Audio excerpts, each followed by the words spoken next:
আর্যকৃষ্টি কি? কল্কি অবতারের চোখে আদর্শ মানব সভ্যতার চূড়ান্ত পথ। প্রিয় দর্শক, আজ আমরা জানব আর্যকৃষ্টি কি। এই শব্দটি শুধু একটি ঐতিহ্য নয়, এটি একটি জীবন বিজ্ঞান।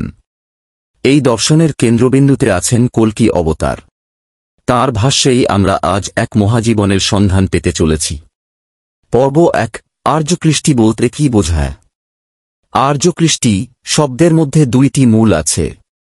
আর্য এসেছে ঋ ধাতু থেকে, যার অর্থ ঊর্ধ্বগতি, শুধু গতি নয়, উন্নত, শুভ্র, শুদ্ধ প্রগতির সঞ্চালন।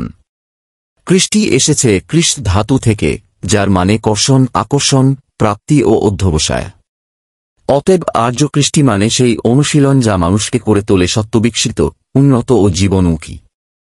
এটি একটি ধারাবাহিক প্রক্রিয়া, একটি পরম্পরা, যেখানে ব্যক্তি ও সমাজ একত্রে বিবর্তিত হয়। পর্ব ২। আর্যকৃষ্টির মূল দর্শন। কল্কি অবতার বলেন, আর্যকৃষ্টি হল ধর্মদ অর্থাৎ সত্তাসম্বর্ধনী জীবনচর্যার রীতি, পদ্ধতি, প্রণালী ও বিধান সমষ্টি।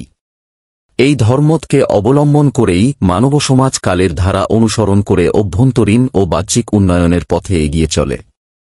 মূল কথাগুলি: আদর্শনিষ্ঠ জীবিকা, সুবিবাহ ও সুজনন, সেবামূলক সমাজ গঠন, ব্যক্তিগত বৈশিষ্ট্য সমৃদ্ধ জীবন, সাত্ত্বত চলন। পর্ব ৩। অন্তরতম কামনা, অমৃতলাভ। মানুষের জীবনের গভীরতম আকাঙ্ক্ষা হল অমৃত বা চিরস্থায়ী সত্যের প্রাপ্তি। তার জন্য দরকার জীবনের যথাযথ কর্ষণ, অন্তর ও বাহিরের পরিশুদ্ধি, সাত্ত্বত সম্পদ গঠন, অনন্ত বিবর্ধনের পথে এগিয়ে চলা। পর্ব ৪। কল্কি অবতারের প্রবর্তিত ২১টি মূল নীতি। ১. অবতার পারস্পর্যের স্বীকৃতি। ২. যুগপুরুষোত্তমে নতি। ৩. পিতৃকৃষ্টিতে সক্রিয় শ্রদ্ধা। ৪. সহজাত সংস্কার অনুযায়ী আত্মবিকাশ। ৫.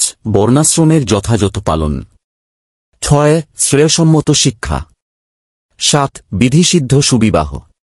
৮. প্রতিলোম বন্ধ। ৯. সুজনন। ১০. সদাচার। ১১. আত্মবিকাশনীয় ১০ সংস্কার। ১২. দৈনিক যোজনায়োজন। ১৩. অধ্যয়ন ও অধ্যাপনা। ১৪. দান ও প্রতিগ্রহ। ১৫. পঞ্চমহাযজ্ঞ। ১৬. পরিবেশের ইষ্টানুগ সেবা। ১৭. অসৎ নিরোধী পরাক্রম। ১৮. সতীত্ব ও কুলপঞ্জি রক্ষা। ১৯. আত্মসম্ভ্রম ও কৌলীন্য। ২০. ঐতিহ্য, প্রথা ও গুপ্তবিদ্যার সংরক্ষণ। ২১. শ্রম, নিষ্ঠা, আনুগত্য ও সদ্ব্যবহার।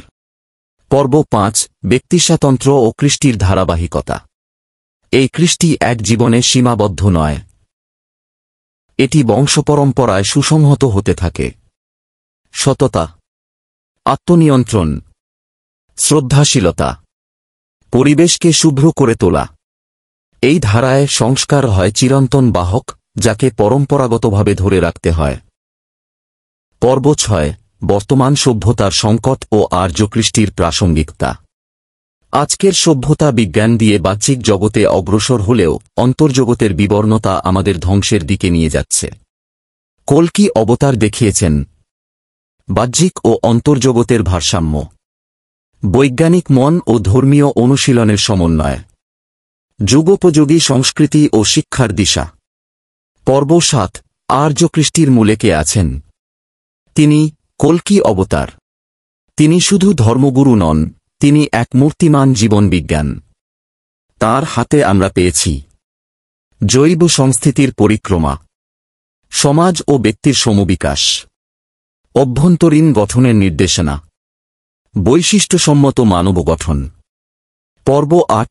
আর্যকৃষ্টি কি শুধু একটি ভাবধারা? না, এটি এক বাস্তব অনুশীলনযোগ্য জীবন পদ্ধতি, এক বৈজ্ঞানিক মানব উন্নয়ন পরিকল্পনা, এক চেতনার অন্তর্গত শৃঙ্খলা, এক অনিবার্য ভবিষ্যৎ পথনির্দেশ। পর্ব ৯। কুল সংস্কৃতি, ঐতিহ্য ও জীবনধারা। কল্কি অবতার বলছেন, কুলপঞ্জি, গোত্রগৌরব, ভাষা, আচরণ, জীবনধারা রক্ষা না করলে জাতি আত্মবিস্মৃত হয়। শ্রদ্ধাবান ও বৈশিষ্ট্যবান হয়ে ওঠে সভ্য জাতি। পর্ব 10 উপসংহার, আর্যকৃষ্টির পথেই মুক্তির পথ।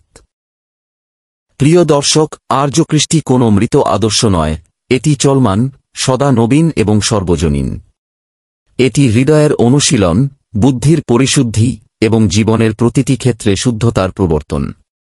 এই পথেই কল্কি অবতারের নেতৃত্বে গঠিত হতে পারে এক নব সভ্যতা, যেখানে বিজ্ঞান, ধর্ম, সংস্কৃতি এবং মানবতা মিলিত হয়ে সৃষ্টি করবে এক উত্তরণময় ভবিষ্যৎ।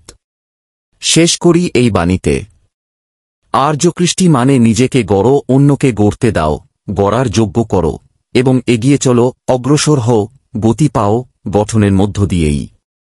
লাইক দিন, শেয়ার করুন এবং সাবস্ক্রাইব করতে ভুলবেন না। আগামী পর্বে আমরা আলোচনা করব বর্ণাশ্রম, বৈজ্ঞানিক শ্রেণী সংস্থান।